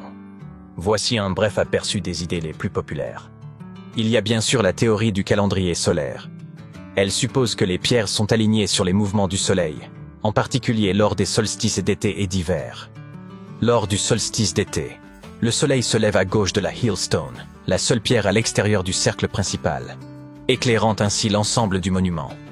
Certains disent qu'il s'agit là d'une espèce de calendrier antique permettant de marquer les jours les plus longs et les plus courts de l'année. Certains archéologues pensent que Stonehenge pourrait avoir été un ancien site de guérison. Des morceaux de pierre bleue portent des traces de burin, probablement faites par des gens qui croyaient qu'elles pouvaient guérir des maladies. Selon une théorie, les gens venaient à Stonehenge de tous les coins du pays dans l'espoir d'y trouver un remède à leurs maux. Certains pensent que Stonehenge était un lieu très populaire, un endroit où les gens se rassemblaient. Certaines preuves suggèrent que des communautés très éloignées les unes des autres se retrouvaient à Stonehenge pour des célébrations, des festins et des cérémonies. Un examen des ossements trouvés à proximité montre que les gens parcouraient parfois des centaines de kilomètres pour se rassembler sur ce site. Pendant plus de 3000 ans, le masque d'or du pharaon Toutankhamon est resté caché dans la vallée des rois. Cet artefact, qui mesure environ 54 cm de haut, témoigne de l'habileté et de l'art des anciens Égyptiens. Mais personne ne s'attendait à ce que les rayons X révèlent son plus grand secret. Le roi Toutankhamon a été le dernier souverain de sa famille au cours de la 18e dynastie. Il est monté sur le trône à l'âge de 9 ans, mais n'a régné que 10 ans avant de s'éteindre inopinément. Pour être honnête, dans l'Égypte ancienne, il a été oublié par les souverains qui lui ont succédé. Son tombeau n'était pas très important pour eux, à tel point que même les pilleurs de tombes l'ont oublié. Cela peut sembler un peu triste, mais en réalité, c'est une excellente nouvelle pour nous. Comme son tombeau était pratiquement oublié, il a fini par être parfaitement préservé. Alors que les autres tombes de la vallée des rois ont été pillées, la sienne est restée scellée et intacte. Ainsi, lorsqu'elle a été découverte en 1922, elle contenait plus de 5000 objets précieux. Cela a fait de Toutankhamon une célébrité instantanée et l'un des pharaons les plus connus de notre époque. Parmi ces trésors se trouvait la pièce la plus étonnante, son masque d'or. Ce masque est censé être l'image exacte du visage du roi, ou du moins était-il censé l'être, mais nous y reviendrons plus tard. Le but de cette représentation exacte de son visage était de s'assurer que son âme le reconnaîtrait dans l'au-delà et reviendrait dans son corps momifié. Selon les anciennes croyances égyptiennes, cela lui permettrait de continuer à vivre dans l'au-delà. Le masque semblait avoir été incroyablement difficile à réaliser, mais sa réelle complexité n'a été révélée que bien des années plus tard. Les premières radiographies du masque ont été réalisées en 1967. À l'époque, ces scans étaient menés principalement motivés par des raisons pratiques. La conservation. Le masque partait pour une exposition à Paris. C'était la première fois qu'il quittait l'Égypte. Ces images permettraient de constater les éventuels changements survenus au cours de l'exposition. En outre, elles pouvaient donner des indications sur la manière dont le masque avait été fabriqué. Mais à l'époque, on ne se rendait sans doute pas bien compte de la complexité de sa construction. Les orfèvres égyptiens n'utilisaient pas les techniques de soudure modernes. Alors, comment ont-ils fabriqué ce masque ? De nouvelles radiographies effectuées en 2007 nous ont apporté quelques réponses. Il s'avère que les Égyptiens n'utilisaient pas d'or pur, qui est de 24 carats. Le masque était en fait réalisé en or 23 carats, c'est-à-dire mélangé à un autre matériau. Les spécialistes ont ainsi découvert que ces feuilles d'or contenaient une petite quantité de cuivre, un métal rouge-brun. Cette opération visait probablement à rendre le matériau plus souple et plus facile à façonner. Il modelait ensuite les feuilles d'or en les chauffant et en les martelant à plusieurs reprises. Mais le masque renferme un autre secret qui n'a été découvert qu'en 2015. L'année précédente, le personnel du musée égyptien du Caire préparait l'exposition du masque lorsque sa longue barbe fut accidentellement arrachée. Selon un autre scénario, la barbe se serait détachée au fil du temps et serait tombée toute seule. Quoi qu'il en soit, le fait que la barbe du roi Toutankhamon se soit détachée a causé beaucoup de tension. Après tout, il s'agit de l'une des plus grandes attractions touristiques du Caire, et les experts devaient donc régler le problème très rapidement. Le processus de restauration a commencé par un relevé détaillé de l'état du masque. Pour ce faire, ils ont dû effectuer un scan tridimensionnel complet de l'artefact. Et par hasard, ils ont trouvé quelque chose de très intéressant à l'intérieur. Dans la barbe royale se trouve un tube en or, une structure intrigante que les Égyptiens ont probablement utilisée pour attacher la barbe au reste du masque. Cela prouve une fois de plus que le processus de fabrication de ce masque était encore plus complexe que ne le pensaient les experts. Mais les mystères ne s'arrêtent pas là. Vous vous souvenez que nous avons dit que le masque était censé représenter parfaitement le visage du roi Toutankhamon? Ce n'est peut-être pas tout à fait vrai. Certaines théories populaires suggèrent que le masque n'a jamais été conçu pour lui, et qu'il a été fabriqué pour quelqu'un d'autre. Une étude publiée en 2015 suggère qu'il aurait initialement été confectionné pour une femme pharaon, sa belle-mère supposée, la célèbre et magnifique reine égyptienne Néfertiti. L'indice le plus probant provient d'une inscription sur le masque. À première vue, elle semble bien se référer à Toutankhamon. Mais après un examen approfondi, les chercheurs ont remarqué que quelque chose d'autre avait été écrit sous le nom du roi. Le cachet du nom royal semble avoir été modifié. À l'origine, il portait une inscription que l'on a traduite par « Reine Néfertiti ». Une autre caractéristique du masque d'or de Toutankhamon, passé inaperçu pendant des années, ajoute encore au mystère. Comme nous l'avons déjà mentionné, les experts pensent que les pharaons qui lui ont succédé ne le respectaient pas beaucoup. Les oreilles percées sur le masque sont l'un des indices qui ont amené les archéologues à cette conclusion. Certains chercheurs pensent que le roi Toutankhamon n'aurait pas porté de boucle d'oreille après son enfance. Ainsi, selon leur théorie, lorsqu'il est décédé à l'âge de 18 ans, il n'aurait pas dû être représenté avec les oreilles percées. Cela pourrait également confirmer l'idée que le masque appartenait à l'origine à Néfertiti, ou peut-être à quelqu'un qui n'était même pas lié au roi Toutankhamon. Mais le masque n'est pas la seule source de mystère. En fait, sa tombe entière est truffée d'énigmes. Récemment, des historiens ont découvert un indice indiquant que l'endroit où le roi Toutankhamon était censé être enterré avait été changé à la dernière minute. Pendant des années, les experts se sont demandé pourquoi un pharaon qui a régné pendant 9 ans avait fini dans une tombe aussi simple. Comparé à la grandeur des tombes d'autres pharaons, sa tombe semble un peu ordinaire. L'idée qu'un roi comme Toutankhamon puisse avoir un lieu de repos aussi banal ne correspond pas au pouvoir et à l'importance qu'il devait avoir dans l'Égypte ancienne. Alors, que s'est-il passé? Apparemment, cela pourrait avoir un rapport avec son successeur, le pharaon Haï. Après la mort du roi Toutankhamon, les chercheurs pensent que Haï a fait en sorte de l'effacer de l'histoire de l'Égypte. Une théorie suggère donc qu'il est probablement à l'origine de la décision rapide de placer le corps du roi Toutankhamon dans une tombe plus petite et moins impressionnante. Lorsque les experts ont examiné la tombe d'Haï, ils ont trouvé quelque chose d'intéressant. Un grand mur recouvert de peintures représentant des babouins. Il s'agit du même type d'œuvre d'art que celle que l'on trouve dans la tombe de Toutankhamon. Il semble que ce soit la même personne qui ait choisi les œuvres d'art pour les deux tombes. La conception et la décoration des deux tombes sont presque identiques, ce qui suggère qu'une main commune les a réalisées. Mais il y a une différence essentielle. La tombe d'Haï est digne d'un roi. Elle est beaucoup plus grande et plus somptueuse, même si le style et les œuvres d'art sont similaires à ceux du tombeau de Toutankhamon.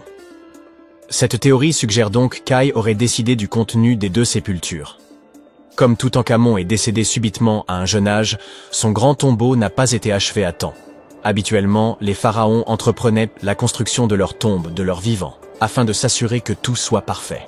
Mais Toutankhamon est décédé alors qu'il n'avait que 18 ans, et le temps lui a donc manqué. Et a peut-être profité de la situation pour commander une tombe plus petite pour Toutankhamon et garder la plus grande pour lui. Les experts pensent que cette théorie expliquerait pourquoi la tombe de Toutankhamon est si simple et comment Haï a réussi à effacer sa mémoire de l'histoire si facilement. En fin de compte, l'histoire du masque et du tombeau du roi Toutankhamon est empreinte de mystère et d'intrigue. Chaque nouvelle découverte jette un peu plus de lumière sur ce qui s'est réellement passé il y a tant d'années. Mais une chose est sûre, l'Égypte ancienne a encore bien des secrets à nous livrer. Et le roi Toutankhamon continuera de fasciner les hommes dans les années à venir. Stonehenge a exigé près de 20 millions d'heures de travail pour être édifié. À titre de comparaison, un individu lambda ne vit guère au-delà de 700 000 heures. Voici Jack, l'un des tout premiers bâtisseurs de Stonehenge. Supposons que Jack ait atteint l'âge de 80 ans, hypothèse hautement improbable, mais qui simplifie nos calculs.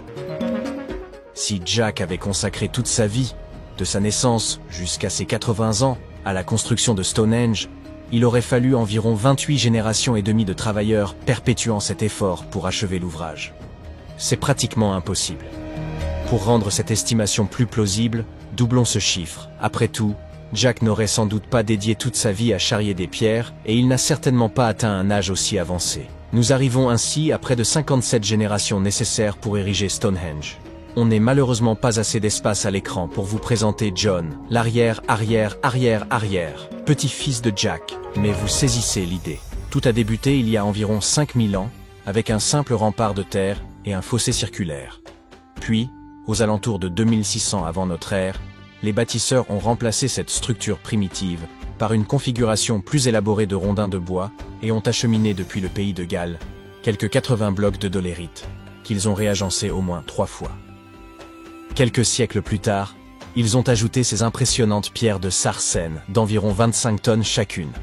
Ces imposants blocs de grès furent transportés sur près de 30 km afin de former un cercle extérieur continu, tandis que 5 trilithes, 2 pierres dressées, surmontées d'un linteau, formaient une structure en fer à cheval en son centre.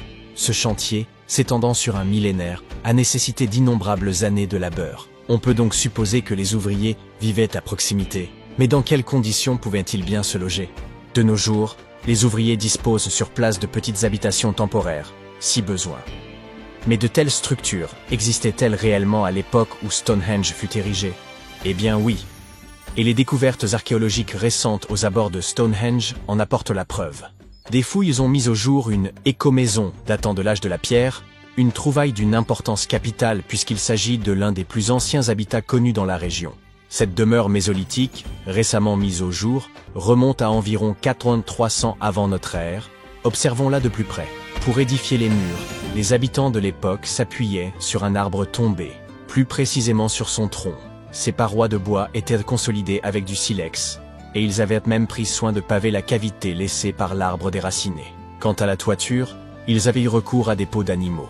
Un choix judicieux qui devait offrir une protection efficace contre le climat capricieux des îles britanniques.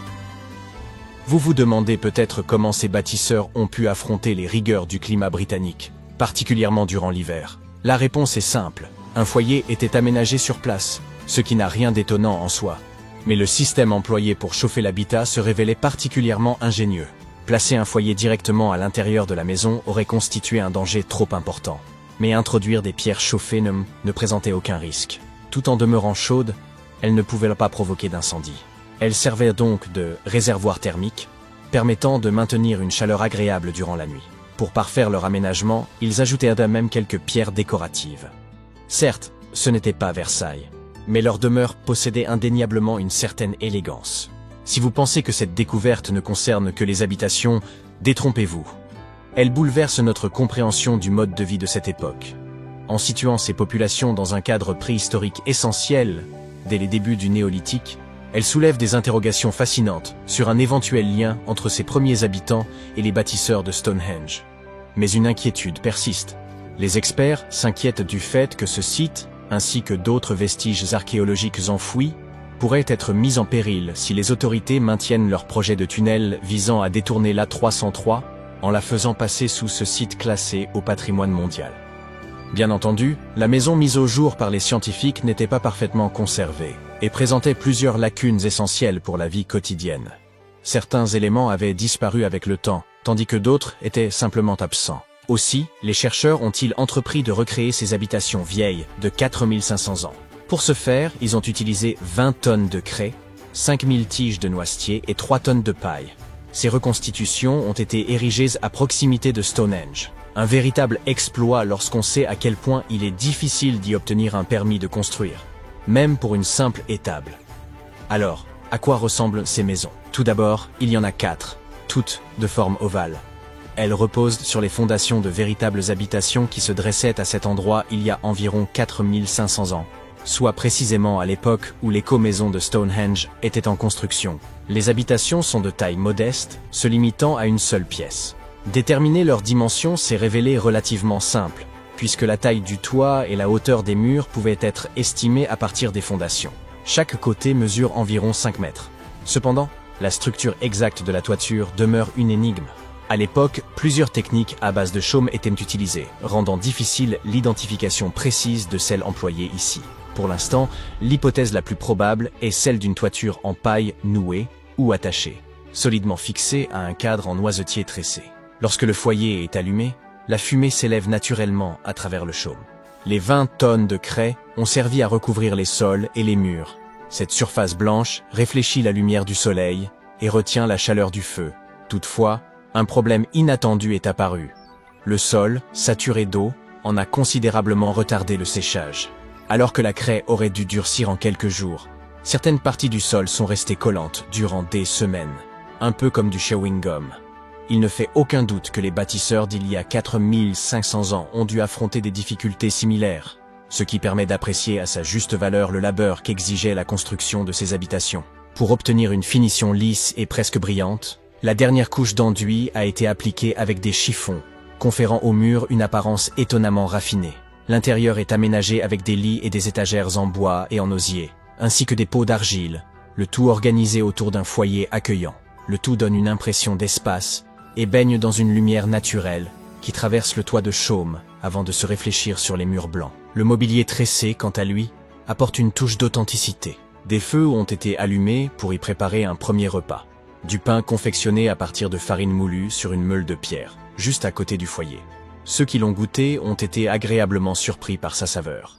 Légère déception. Ceux qui ont recréé ces habitations ont un peu triché. Certes, les matériaux sont fidèles à ceux d'origine, mais les outils utilisés ne le sont pas. Ils ont eu recours à des bétonnières pour mélanger le torchis, des brouettes pour transporter le bois, et des haches en acier pour fendre les bûches près de l'âtre, plutôt que des outils de pierre. Il faut toutefois rappeler que ces constructeurs ne sont pas des experts, mais des bénévoles.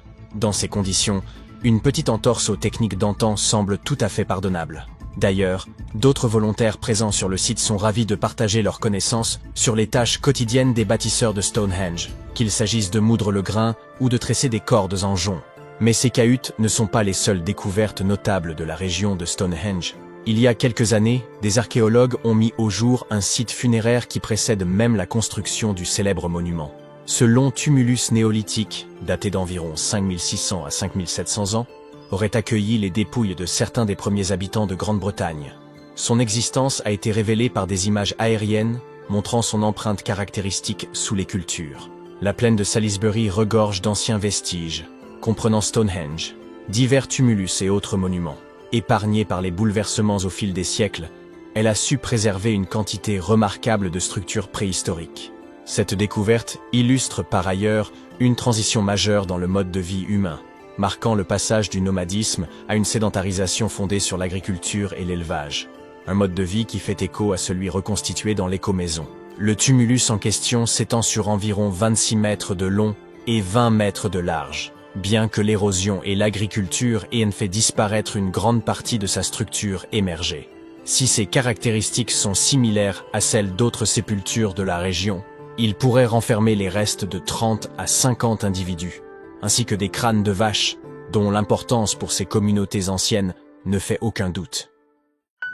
Un homme se promenait dans les environs de Buenos Aires, en Argentine, lorsqu'il fit une découverte inattendue.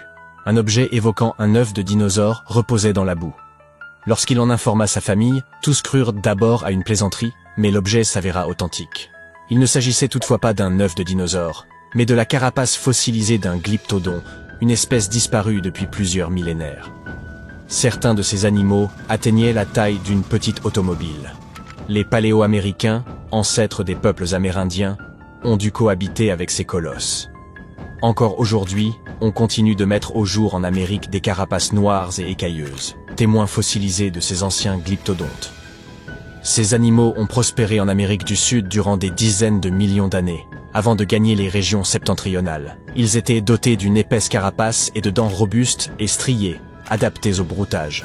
Leur taille n'a pas toujours été colossale, mais un climat plus froid, précédant l'ère glaciaire avec des forêts claires riches en herbes, aurait favorisé leur évolution. Difficiles à dissimuler en raison de leur gabarit, ils auraient développé cette armure soudée comme moyen de défense. Le Doedicurus, l'un des plus emblématiques, possédait une longue queue hérissée de pointes, dont il se servait pour affronter d'autres glyptodontes, afin de défendre son territoire ou de conquérir une partenaire. Bien qu'ils présentent des similitudes, les anciens glyptodontes différaient profondément des tatous actuels. Leur carapace, massive et rigide, se composait de plaques osseuses soudées, tandis que celle des tatous modernes est souple, leur permettant de se rouler en boule pour protéger leur abdomen. Les glyptodontes se nourrissaient d'herbes grâce à leurs dents striées, contrairement aux tatous, qui préfèrent les insectes.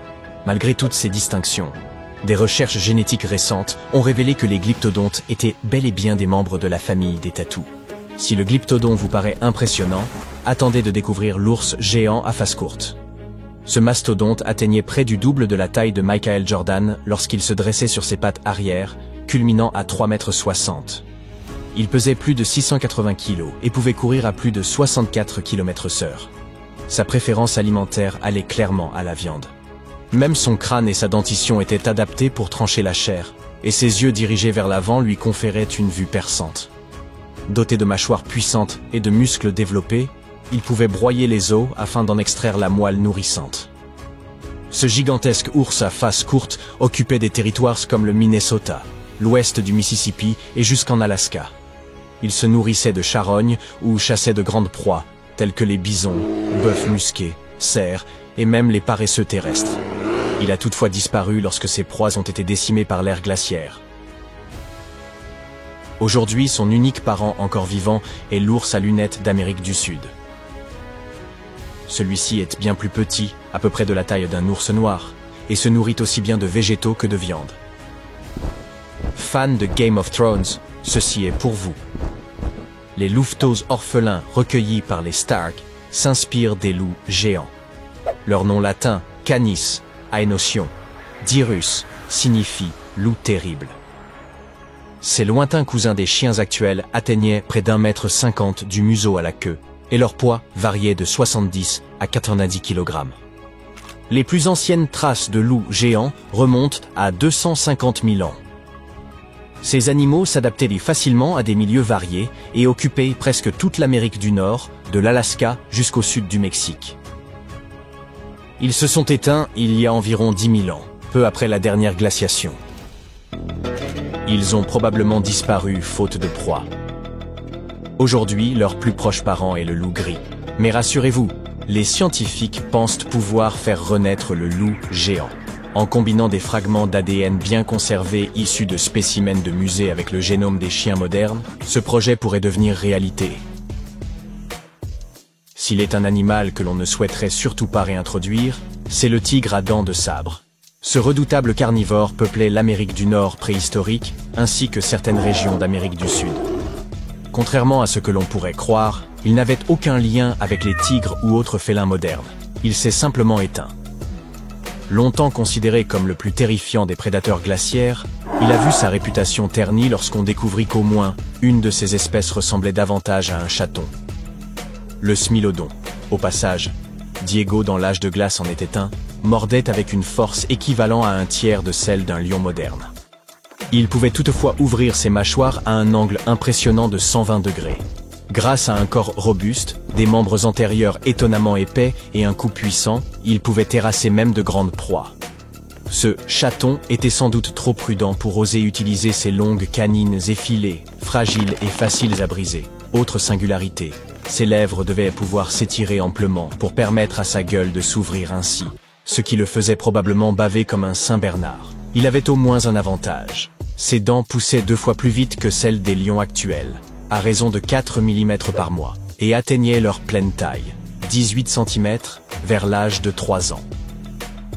Les castors géants, nommés castoroides, devaient décroître à un rythme comparable pour atteindre la taille d'un canapé. Ils mesuraient environ 2,5 mètres de long pour un poids avoisinant les 90 kg, soit l'équivalent d'un gros réfrigérateur.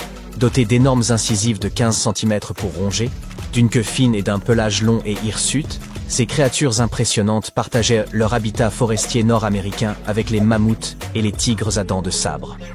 À l'instar des castors modernes, le castor géant devait passer la majeure partie de son temps dans l'eau, car son poids important limitait sa mobilité terrestre.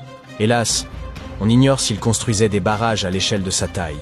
Même s'il en a érigé, aucune de ces structures n'a traversé les âges. Certains avancent qu'un barrage haut d'1,20 m, découvert dans l'Ohio, serait son œuvre. Mais cela demeure une hypothèse.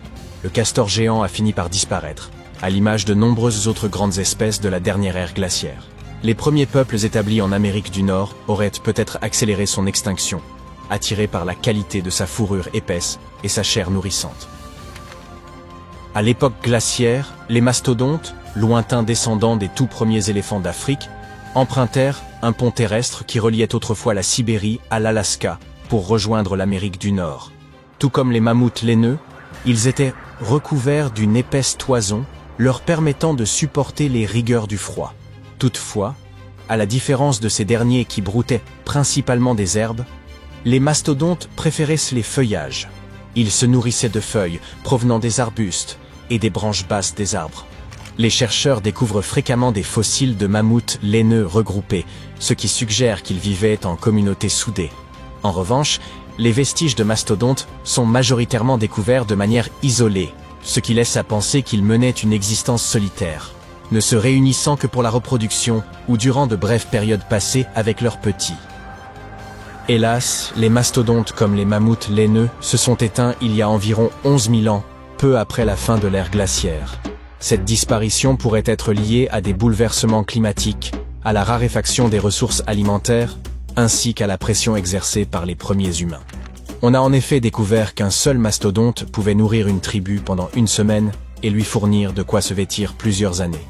De nos jours, les chameaux peuplent principalement les régions désertiques d'Afrique du Nord et du Moyen-Orient, mais d'après les paléontologues, leur origine se situerait en Amérique du Nord, notamment dans les terres situées à l'ouest du Mississippi. Les fossiles indiquent que ces animaux sont apparus sur Terre il y a environ 44 millions d'années au cours de l'Éocène. En 2015, une équipe de l'Université de Louisiane a mis au jour les ossements d'un chameau géant préhistorique dans l'Oregon. Ce chameau, le Megatylopus, pouvait atteindre jusqu'à 4,20 m de hauteur, soit autant qu'une girafe actuelle. Il vivait aux alentours de 7 millions d'années avant notre ère et possédait un long cou, lui permettant d'atteindre les feuilles en hauteur. 1 million d'années plus tard, certaines espèces primitives, comme Paracamélus, franchirent le pont terrestre du détroit de Bering pour rallier l'Asie. Une fois parvenus en Asie, ces camélidés évoluèrent en deux espèces distinctes que nous connaissons aujourd'hui. Le chameau de Bactriane, doté de 2 bosses, et le dromadaire qui n'en possède qu'une. Bien que les chameaux sauvages aient disparu d'Amérique du Nord, plusieurs de leurs cousins, les lamas, les alpagas et les guanacos, subsistent encore en Amérique du Sud.